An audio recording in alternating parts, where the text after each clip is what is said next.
grabar la clase. Va a ser muy cortita el día de hoy. Vamos a seguir hablando de algo de fisiología de la digestión y cómo funciona el hígado, en este caso. Entonces, voy a compartir la pantalla.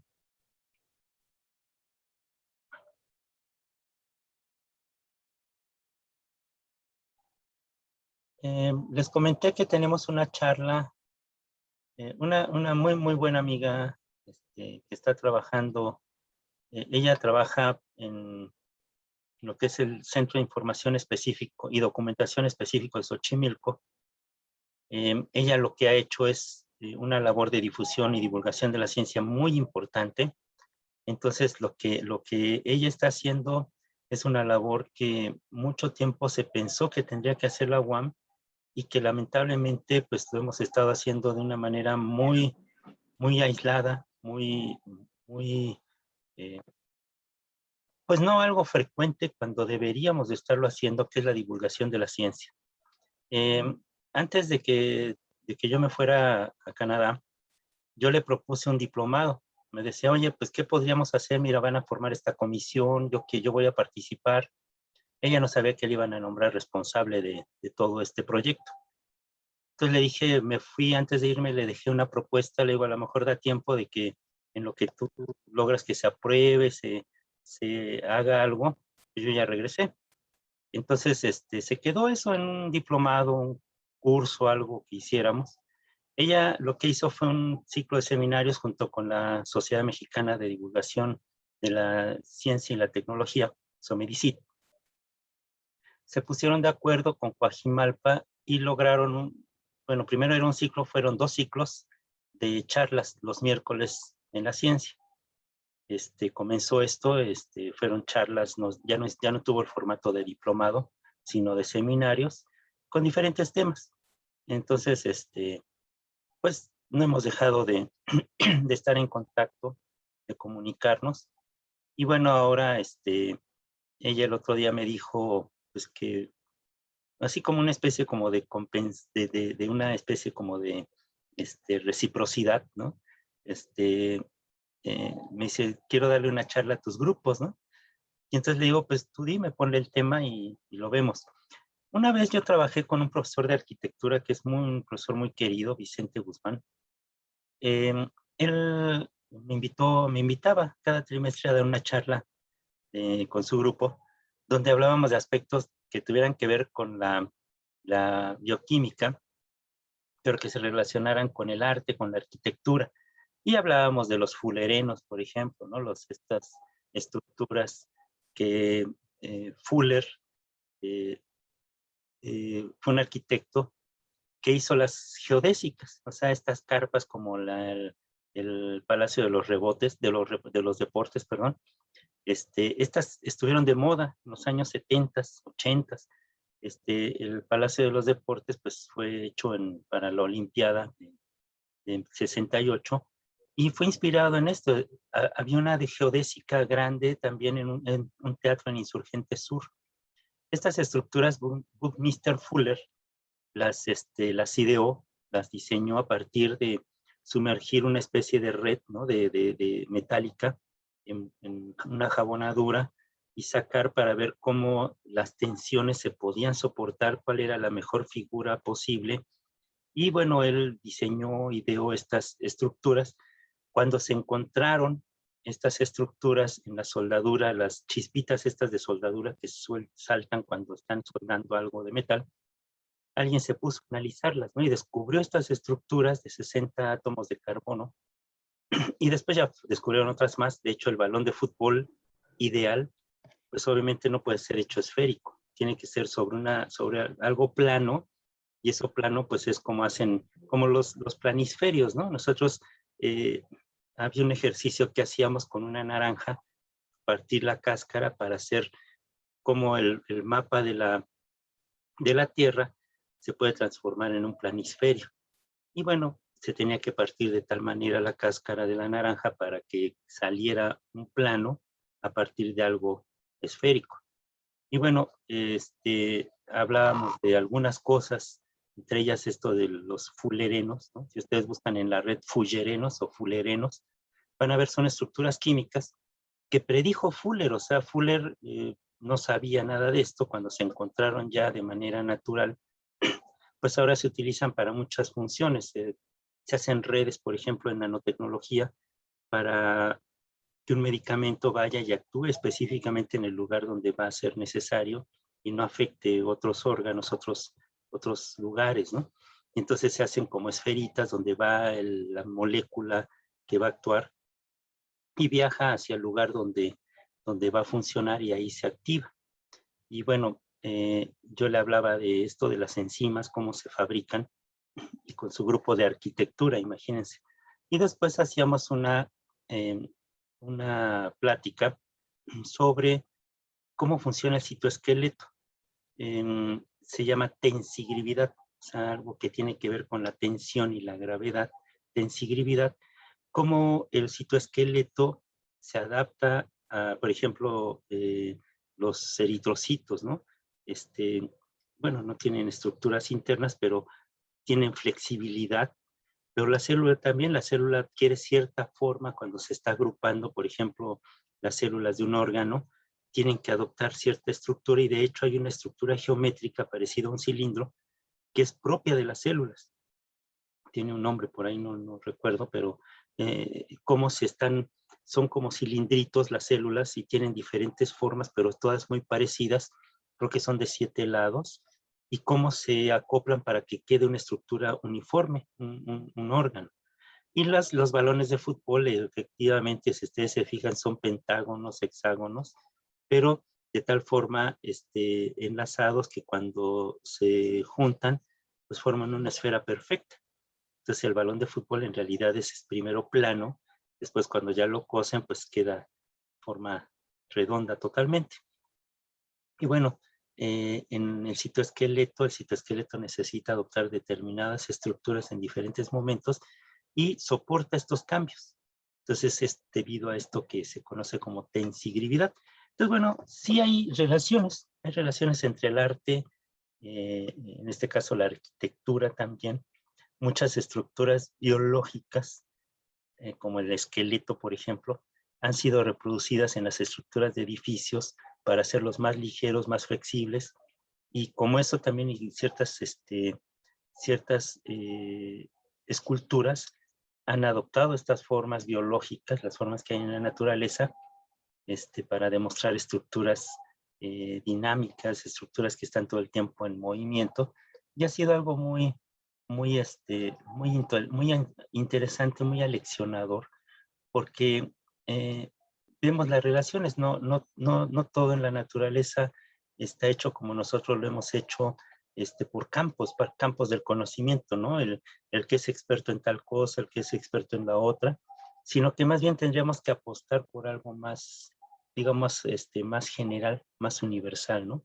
El que esté en la universidad tiene que conocer todo lo universal, ¿sí? El que esté en el Politécnico pues aprende cuestiones técnicas muy específicas, pero en la universidad tendríamos que aprender a leer y a entender de todo. Entonces, bueno, esa es la idea, que ustedes, ella nos va a enseñar algo del arte, a cómo apreciarlo. Hay un libro por ahí que se llama, bueno, uno es el Club Dumas, el otro es la, la carta esférica, creo que se llama, de Pérez Reverte. Describe el... no, no, ya me acordé, es otro autor.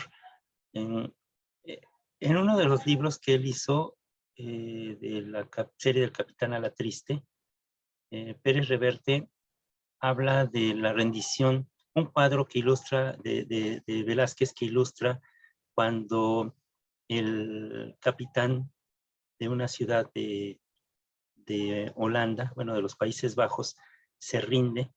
Él hizo un cuadro, y en ese cuadro se ve como el capitán de Holanda está entregando la llave de la ciudad y está intentando arrodillarse, y el capitán español lo está deteniendo para que no se arrodille, entregue nada más la ciudad, pero que no se humille. Y bueno, él lo ilustró con una serie de hombres, de soldados llevando unas picas que originalmente al parecer eran como banderas, pero terminaron siendo picas. Como un cuadro, hay gente que puede estar horas enteras analizando, desmenuzando cómo ve un cuadro, ¿sí? Hay gente que ve un cuadro 2 segundos, dice suficiente y se va, ¿no?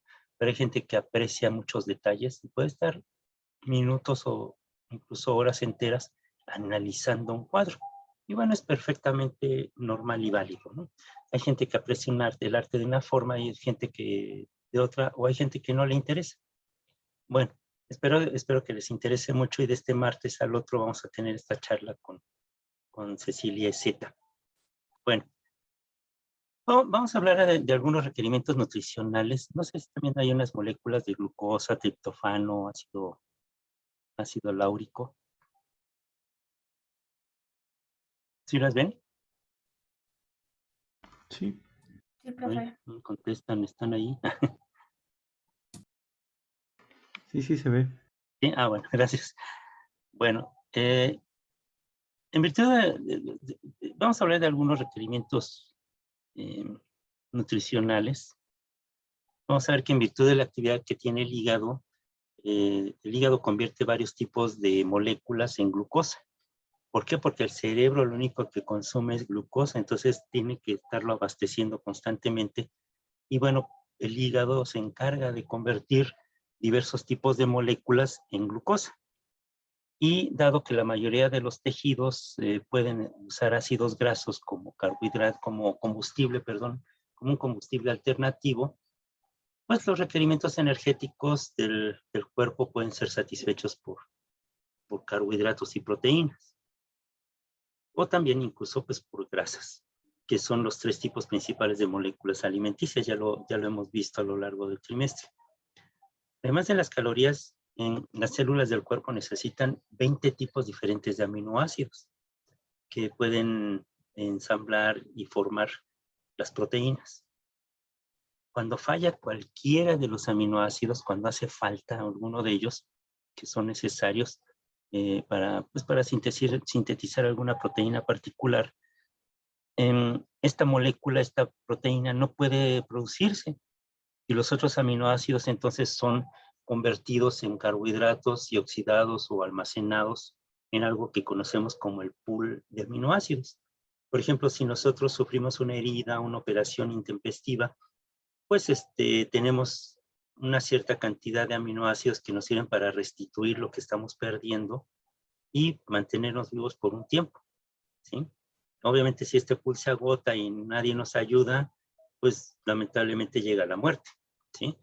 Pero bueno, los vertebrados no pueden sintetizar los 20 aminoácidos completamente.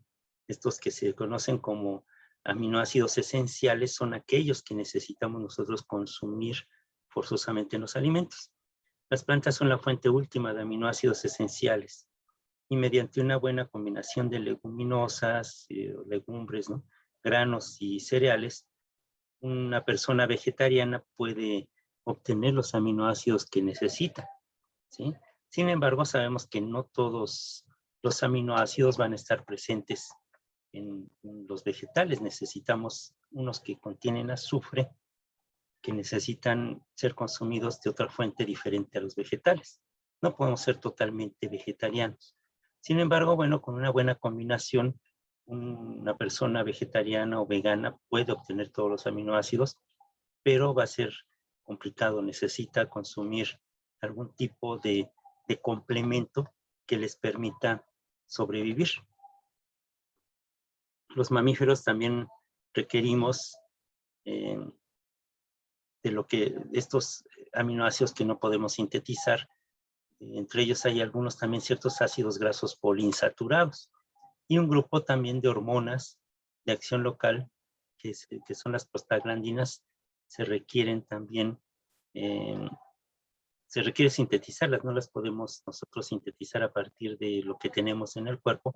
Necesitamos el complemento de la alimentación para poder sintetizarlos totalmente. Por otro lado, las vitaminas son un grupo adicional de moléculas que requerimos, ¿sí?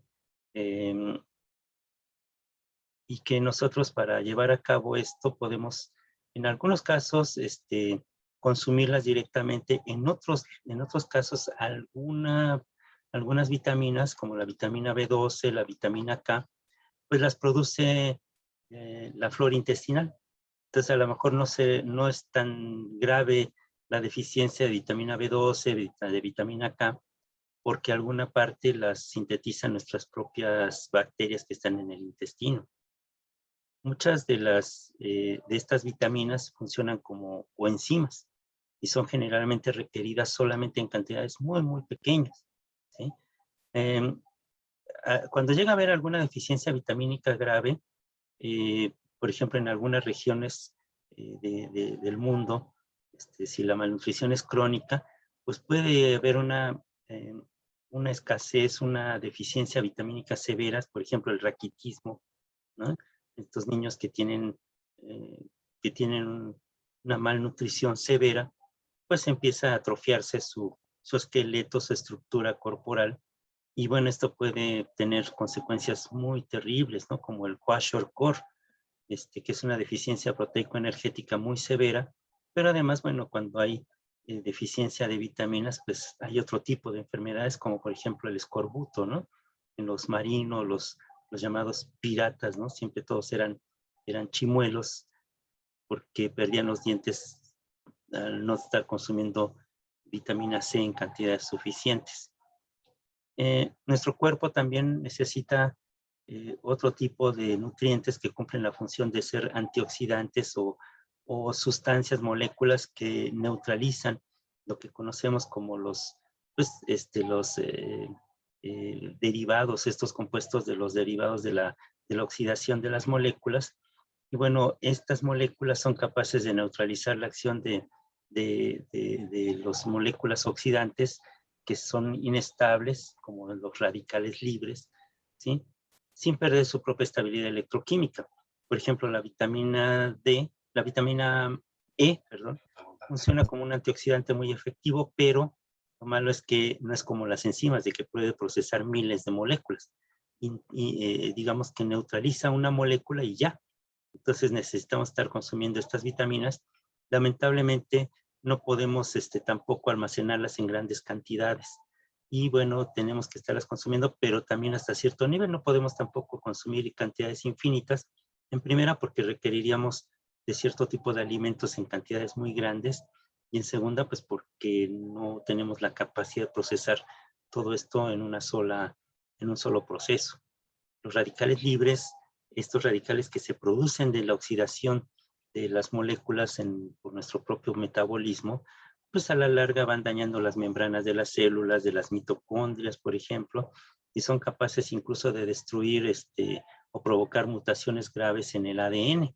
Y esto facilita el camino para que se desarrollen diferentes tipos de enfermedades, que son principalmente estas que llamamos crónico-degenerativas.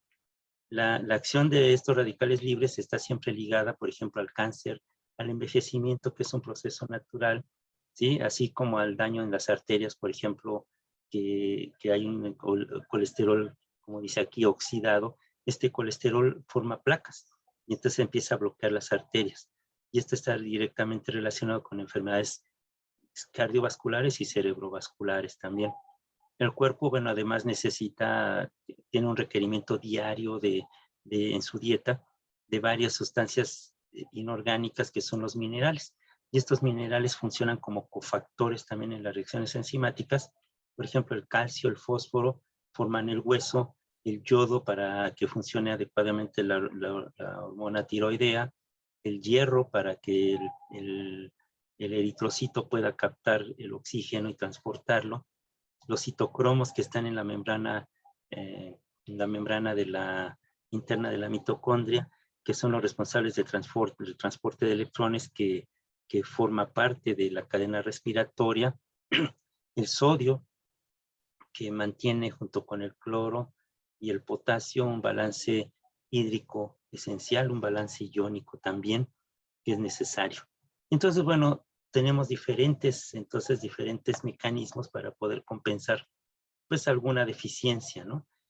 los principales problemas nutricionales que surgen a partir de este tipo de deficiencias, pues tiene que ver con, en algunos casos puede ser con los desórdenes alimenticios propios de la adolescencia principalmente, antes mayoritariamente en mujeres, ahora ya cada vez también aparecen casos de hombres con bulimia, con anorexia, ¿sí? Se provocan vómitos, ¿no? Y entonces, bueno, incluso muchas veces tienen que llegar a ser hospitalizados y alimentarse por vía venosa, ¿no? También hay ciertas enfermedades propiamente hereditarias que requieren cierto tipo de enzima que el organismo que tiene esta deficiencia no es capaz de sintetizarlo. Por ejemplo, la piruvato-cinasa es una molécula que es necesaria para el completo metabolismo de los organismos y que pues muchas veces ya no lo tenemos, no los podemos sintetizar de manera adecuada.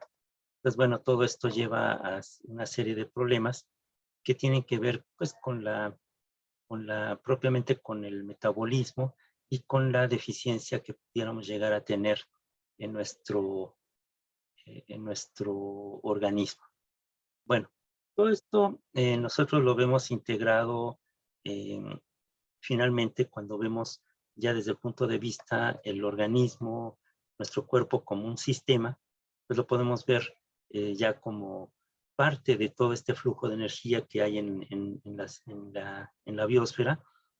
Como dice aquí, los sistemas vivos convierten la energía de una forma en otra a medida que cumplen funciones esenciales para el mantenimiento, crecimiento y reproducción. Y bueno, estas conversiones energéticas les llamamos, por ejemplo, redes tróficas o cadenas alimenticias, y son parte de todo este flujo de energía que hay en la biosfera. Y bueno, toda la demás energía que ya no es útil, que se convierte en calor, pues ya forma parte ya propiamente del calor que se disipa en los procesos bioquímicos. No sé si tengan alguna duda, alguna pregunta.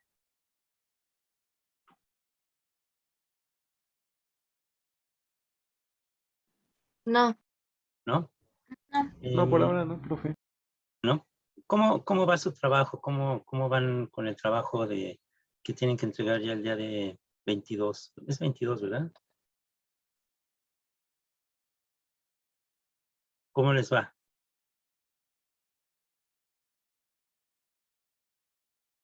¿Va todo bien? Sí, todo bien. ¿Los Sí, equipos profe. están trabajando bien? Sí, El equipo, ¿tú de qué equipo eres? ¿yo? Sí, Yo el de los plásticos.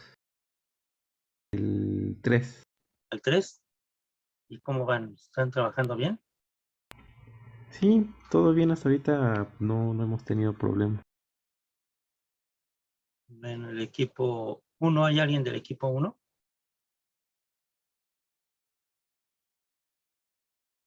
¿Cómo les ha ido? Sí, ¿Cómo van? también vamos bien.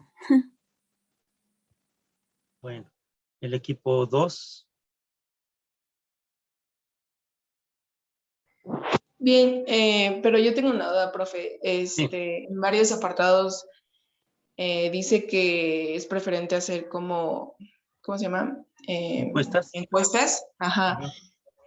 Lo que usted quiere de esas encuestas son las gráficas que nos arroja el último en Google Forms, o sea, que son los resultados, o un análisis de nosotros personal, o como, o No qué es lo que... solamente frecuencias, o sea, por ejemplo, nada más qué tan frecuente es tal cosa, o sea, algo lo que le llamamos estadística descriptiva, o sea, Ajá. no algo tan complicado, o sea, no, nada más un análisis así muy sencillo de cuántos de los que encuestaste tienen determinada condición o determinada situación que tú hayas preguntado. La idea es juntar nada más datos y que ustedes aprendan también digamos, a procesar esta información.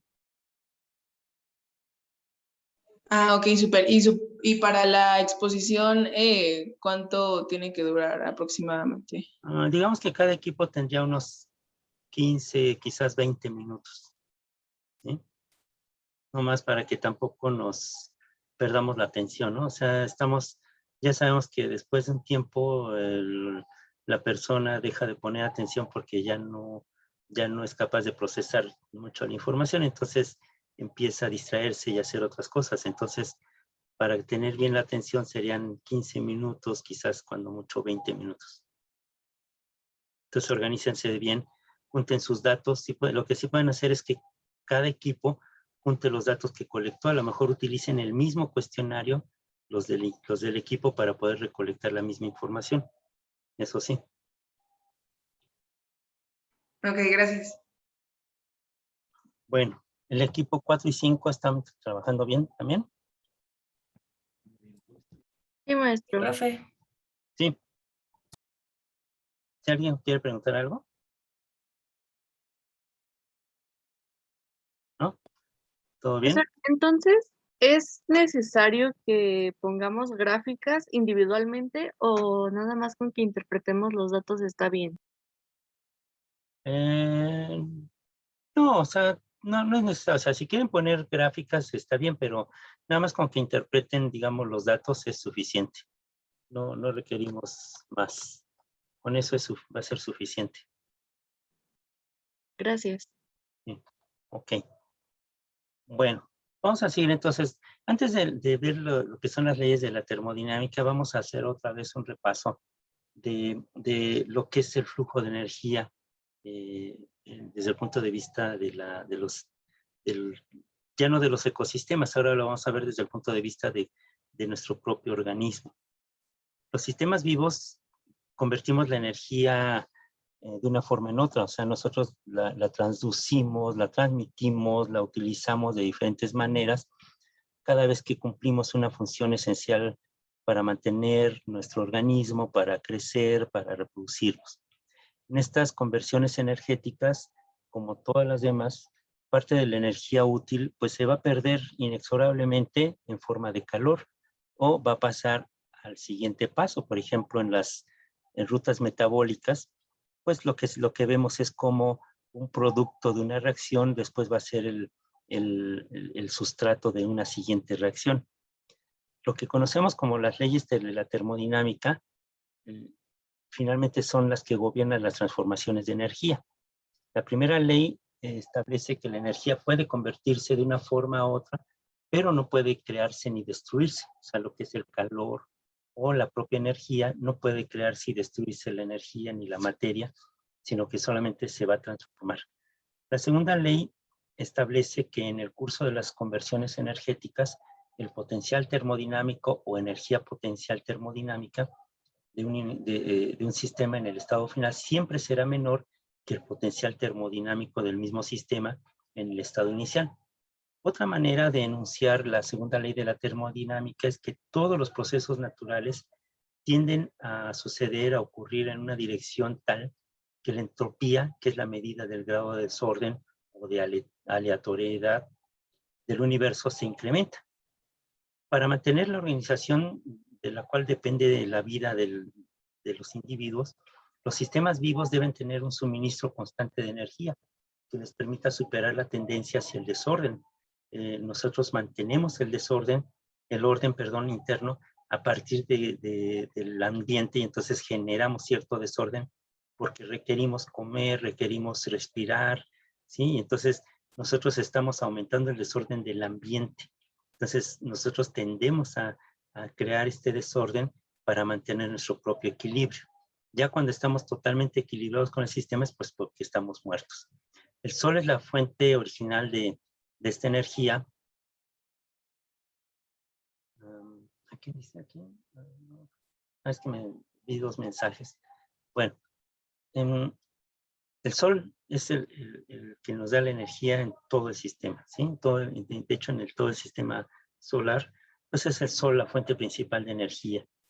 Las transformaciones energéticas en las células vivas implican el movimiento de electrones de un nivel energético a otro, ¿sí? Y frecuentemente de un átomo o moléculas a otro. Las llamadas reacciones de oxidorreducción implican movimientos de electrones de un átomo a otro.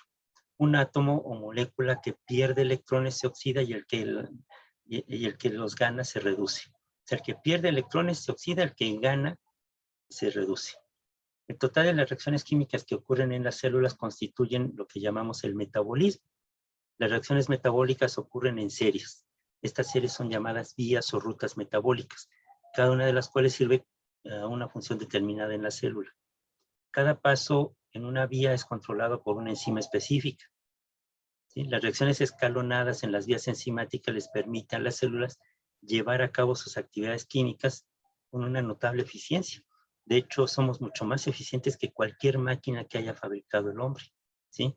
En lo que concierne a esta energía y materia, nosotros somos muy eficientes comparados con cualquier máquina. ¿Sí? Una máquina se calienta muchísimo y por eso tenemos que estarle enfriando un motor, por ejemplo, de un automóvil. Nosotros no, nosotros podemos controlar este exceso de calor producido por las reacciones, distribuyendo todo el calor en nuestro cuerpo en una matriz acuosa.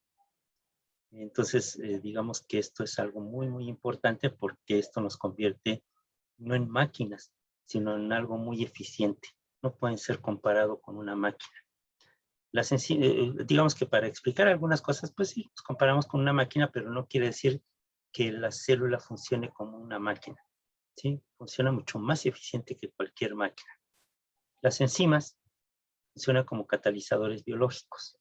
Así, esto se disminuye la energía de activación necesaria para llevar a cabo una reacción e incrementan enormemente la velocidad a la que se producen las reacciones químicas. Una reacción química que naturalmente sucede, digamos, tarda minutos, incluso horas o días en llevarse a cabo, gracias a las enzimas se llevan a cabo en milésimas de segundo. ¿Sí? Entonces, esto es gracias a la acción de las enzimas. Las reacciones catalizadas por enzimas están bajo un estricto control celular.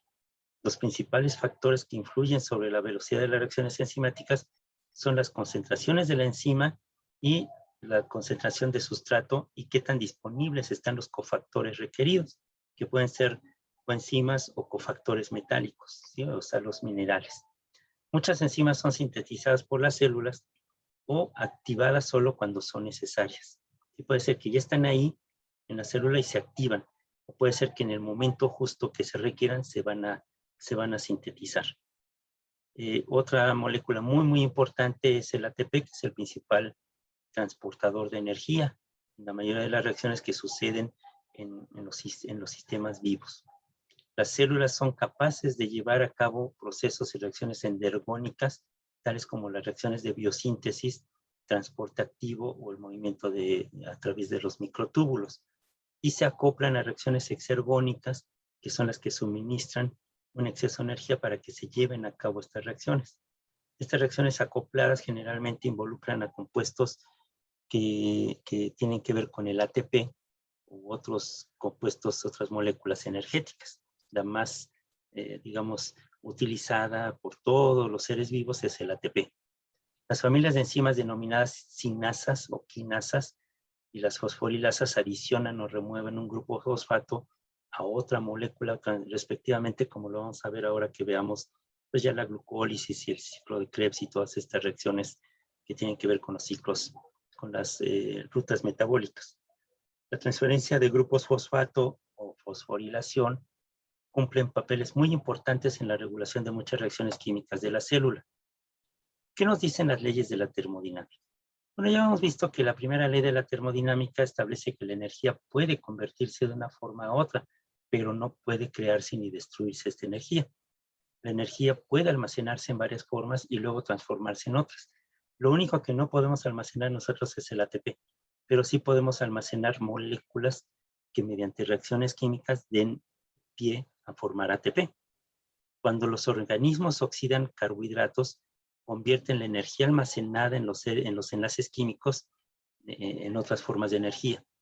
En una noche de verano, por ejemplo, una luciérnaga convierte la energía química en energía cinética, en calor o en destellos de luz y en impulsos eléctricos que se desplazan a lo largo de los nervios, en su pequeño cuerpo. Y bueno, esto propicia que resplandezca, ¿no? Estos impulsos. Las aves y los mamíferos convierten la energía química en lo que hoy conocemos como esta energía térmica, o sea, en calor que se disipa. Y toda esta energía es necesaria también para mantener la temperatura corporal, así como también puede convertirlo en energía mecánica, por ejemplo, para realizar un trabajo, energía eléctrica para transferir electrones y respirar, y otras formas de energía química que suceden en las reacciones químicas. En el caso de las reacciones químicas, significa que la suma de la energía de los productos de la reacción y la energía liberada en una reacción es igual a la energía inicial de las sustancias que reaccionan, pero ya se modificó, ¿sí? La segunda ley de la termodinámica establece que en el curso de las conversiones energéticas, el potencial termodinámico o energía potencial termodinámica de un sistema en el estado inicial siempre va a ser menor que el potencial termodinámico del mismo sistema en el estado inicial. La diferencia entre los potenciales termodinámicos de los estados inicial y final se conoce como cambio de energía libre o el delta G, ¿sí? La energía libre de Gibbs, ¿no? Por eso se llama delta G. En este sistema se simboliza como en los sistemas termodinámicos como delta G. Las reacciones exergónicas, que son aquellas que liberan energía, tienen un delta G negativo, ¿sí? Vamos a verlo después. El delta G negativo indica que es una reacción exergónica que va a liberar energía y que son reacciones totalmente viables. Por otro lado, las reacciones endergónicas, que son aquellas que requieren energía, van a tener un delta G positivo. Los factores que determinan el delta G incluyen el delta H, que es el calor o lo que tiene que ver con esta primera ley de la termodinámica. El cambio en el contenido de calor y el delta S, que sería la entropía, o es el cambio de esta entropía, es una medida del comportamiento aleatorio o desorden del sistema, es el delta S. Estos factores se relacionan según la fórmula delta G igual a delta H menos T delta S. El delta G es la energía libre, delta H es la entalpía, ¿sí? Entonces delta G igual a delta H menos T, que es la temperatura absoluta multiplicada por el delta S. Esto no lo podemos medir, el delta S, no podemos medir cómo se mueven las moléculas. Lo que sí podemos medir es el calor. Y como tenemos la temperatura en Kelvin, pues podemos buscar el delta G si logramos despejar delta S, ¿sí? Entonces, bueno, la entropía de un sistema es una medida del grado de desorden o grado de aleatoriedad de un sistema. Supongamos que dividimos el espacio contenido en una caja en pequeños compartimentos y queremos distribuir moléculas de dos gases a las que llamaremos moléculas blancas y moléculas negras en estos compartimentos. Hay muchas más maneras de disponer las moléculas dentro de la caja y si no establecemos ninguna restricción, por ejemplo, podemos hacer que todas las moléculas blancas estén de un lado de la caja y todas las negras del otro. Decimos que el sistema de moléculas está más ordenado en el caso de que estén de un lado las blancas y del otro lado las negras, ¿sí? Pero, ¿qué significa esto? Si representamos el orden del sistema en el número de maneras de disponer los elementos internamente, un número mayor de maneras de disponer los elementos implica un sistema menos ordenado o bien más desordenado. Diremos que la entropía del sistema, de este sistema, está asociada al número de maneras mencionado, de forma que un sistema más desordenado posee mayor entropía. Entonces, otra manera de enunciar la segunda ley de la termodinámica es que todos los procesos naturales tienden a ocurrir en una dirección tal que la entropía del sistema, del universo, se va a incrementar. Para mantener la organización de la cual depende la vida, los sistemas vivos deben de tener un suministro constante de energía que les permita superar esta tendencia hacia el desorden creciente. El Sol es la fuente original de esta energía, pero como se ve aquí en esta figura, ¿sí?, se muestran tres maneras distintas de disponer moléculas de dos gases diferentes en una caja, con una restricción que las moléculas blancas se coloquen de un lado y las moléculas negras del otro. Cuanto más restricciones pongamos, más ordenado está el sistema. Pero esto implica algo, requerimos energía para que se mantenga este orden. Y esto sucede con la célula. La célula requiere energía constantemente para mantenerse ordenado, ¿sí? Y entonces, ¿qué hacemos? Modificar todo el entorno para lograr mantener un equilibrio nosotros como seres vivos. Entonces, bueno, esto, digamos, no sería lo natural, pero es lo más deseable para mantenernos vivos. En el momento en que ya estamos completamente acoplados, adaptados al entorno, a un entorno totalmente ordenado, pues es porque estamos muertos. Necesitamos energía constantemente para poder mantener este orden interno, ¿sí?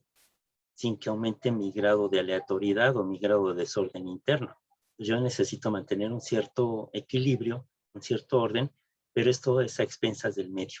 ¿Cómo? Pues consumiendo energía, consumiendo materia del medio y transformándola, ¿sí? Entonces, bueno, yo sé que todo esto es complicado porque tiene que ser física y química. El día de ayer un amigo de la UAM Iztapalapa me mandó una pregunta, me dice, es una pregunta profesional. Dice, ¿qué necesita saber un biólogo de física? Y me quitó una hora de mi tiempo. Me puso a pensar, bueno, ¿qué requerimos de física para poder para poder entender, ¿no?, lo que sucede en los entornos biológicos? Y bueno, me hizo porque yo durante un tiempo, si ustedes buscan por ahí en el archivo histórico, un libro que se llama Vida, Orden y Caos, pues van a descubrir que en los años 90 yo me dediqué a la teoría del caos, a estudiarla. Y bueno, escribí un librito que fue premiado en la UAM como premio al libro de texto. Este libro ya no existe, pero les decía el otro día a unos amigos, tengo el orgullo de decir que se lo han robado del archivo histórico 5 veces. O sea, es un libro que yo creo que les gusta o algo, le ven interesante y se lo llevan. Y entonces, bueno, en el archivo histórico requerimos que estén los libros que necesitamos, ¿sí? Que no se pierdan, que estén ahí, porque si no, entonces lo que va a suceder es que lo que ha escrito la comunidad, pues desaparece. Entonces, bueno, hay libros del archivo histórico que ya no están y ya no se pudieron recuperar. Conmigo sucedió que un día el responsable del archivo histórico oyó mi nombre y le brincó y me dice, tú eres Jorge Joel Reyes, sí. Oye, es que tu libro ya no está, o sea, ya se lo robaron. Los 5 ejemplares desaparecieron. Entonces quiero saber si tú tienes de casualidad el libro, yo te lo cuido, lo vamos a fotocopiar y a escanear, pero me comprometo a encuadernártelo. Le digo, pues el único que tengo vivo es el que le dediqué a mi esposa y bueno, en el archivo histórico está este libro con toda la dedicatoria que le hice a mi esposa del libro, pero es un librito precisamente que habla de todo esto, como yo veía desde el punto de vista de la física y la química, cómo todo esto tenía que ver pues con la vida y con lo que durante un tiempo se llamó caos determinístico. Y bueno, dices, ¿qué tiene que ver el caos con lo determinístico? Si se supone que el caos es el desorden, ¿no? Pues es que se descubrió que durante mucho tiempo estuvimos estudiándolo, que en todas las reacciones fisiológicas, bioquímicas, pues había un grado de aleatoriedad terrible, pero ¿cómo le hacía el organismo para en ese desorden, en ese caos, ordenarnos?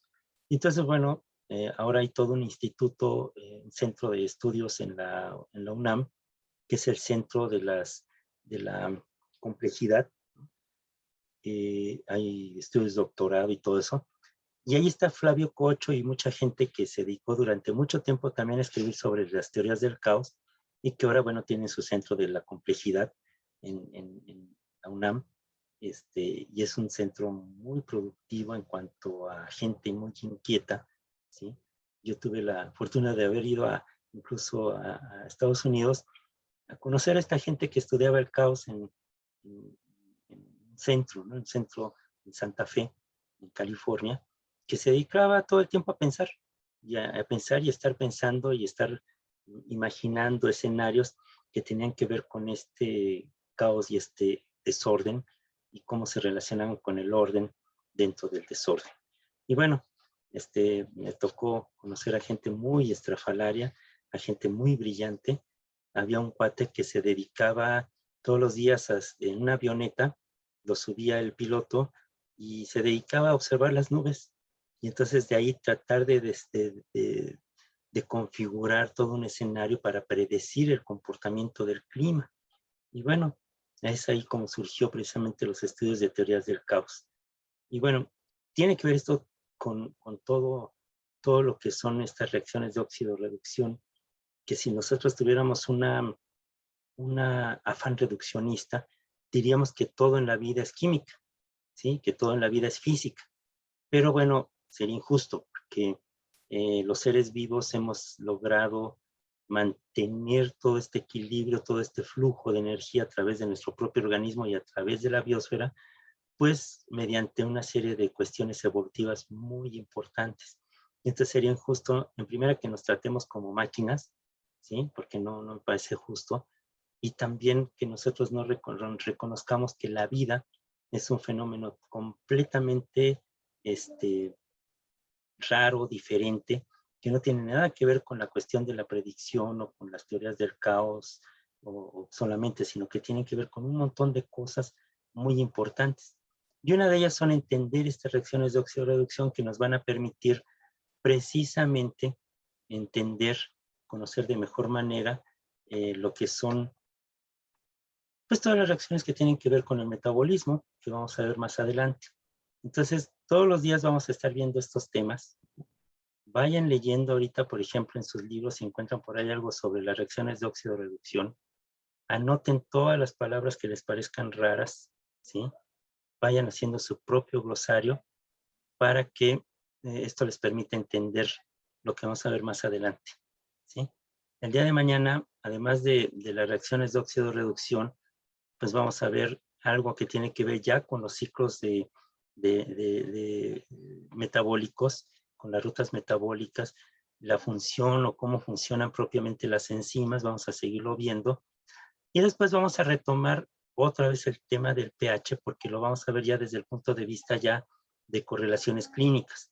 Entonces, después de analizar este caso que tienen, esta tarea que tienen ahorita en puerta, vamos a ver dos casos. Uno que tiene que ver con una señora que se automedica y se provoca un problema de metabolismo muy importante, muy interesante.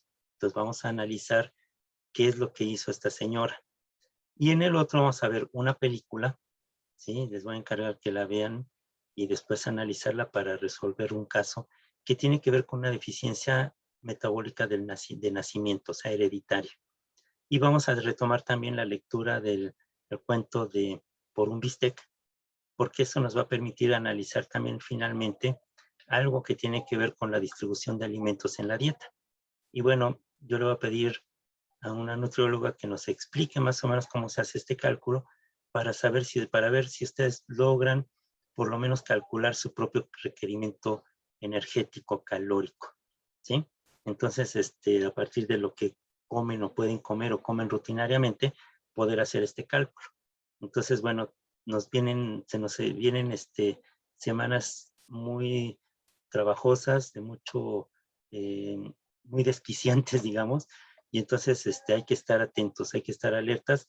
Quizás nos tengamos que ver no solamente de 8 a 9, sino de 11 a 12, ¿sí? Para poder completar el trabajo. A lo mejor en el tiempo que va de las 9 a las 11, ustedes realizan un trabajo y regresando nos volvemos a ver para completar el trabajo.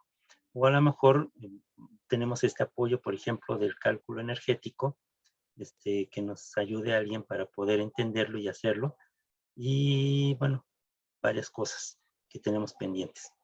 También les recuerdo que en estas semanas, bueno, las 7 y esta semana 8, tienen que llenar la encuesta de evaluación del docente. Entonces, yo no me gustaría desperdiciar, digamos, una sesión completa. Lo que sí podríamos hacer es que el próximo miércoles, en el espacio en que nos vemos que nos dejamos de ver a las 9 y nos volvemos a ver después, ustedes hacen esa encuesta y capturan una pantalla y me muestran esa captura de que sí le hicieron. No la evaluación, sino que sí le hicieron. Porque nos piden un trimestre, el primer trimestre que yo estuve aquí, no lo hice, no lo recordé, y nada más 7 estudiantes hicieron la encuesta. Entonces, con eso no tenemos elementos para poder hacer una evaluación del curso. Si ustedes, por lo menos de ustedes 22, 21, la llenan unos 18, pues ya va a ser un buen número. Pero yo prefería que todos realizaran la encuesta. Si no tienen la dirección o les cuesta trabajo, yo le voy a pedir a la coordinadora que me dé los elementos para que yo les pueda retransmitir dónde está la dirección para hacer la evaluación. Algunos de ustedes ya me empezaron a enviar su práctica número 2. Les agradezco su iniciativa y sí, efectivamente, en el tiempo que ustedes tengan en estos días, pues vayan haciendo la práctica 2 que se las entregué la actividad 2. Vayan haciéndola, ustedes decidan si hacen un TikTok, si hacen una presentación, un esquema, fotos de lo que hayan hecho como su experiencia de la práctica 2. Entonces, algunos ya me la enviaron, gracias. Entonces, también los demás vayan haciéndola. No sé si tienen alguna pregunta, alguna duda, algún comentario. Tal vez el día de mañana sí nos veamos a las 8 y luego de nuevo a las 11, pero va a depender de cómo avancemos en la primera sesión, la parte del día de mañana. ¿Tiene alguna pregunta, alguna duda, comentario? ¿Todo bien? Sí, al Sí, menos yo no todo bien. tengo dudas. Sí, todo bien. Todo bien. Bueno, entonces nos estamos viendo el día de mañana.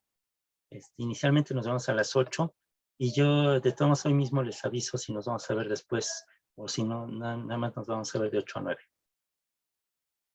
¿Sí? Trabajen en su actividad. Cualquier duda o comentario, pues me lo hacen saber. Y de todos modos voy a subir después la clase. Este material se los voy a compartir porque lo que les entregué, esta primera parte es apenas lo primero. Después sigue toda esta correlación de pH que va a tener que ver con el caso siguiente. Entonces, después les vuelvo a subir todo el material junto. ¿Sí? Nos estamos viendo. Cuídense, que estén bien. Bye. Gracias. Hasta luego, Gracias, profe. profe. Hasta mañana. Gracias.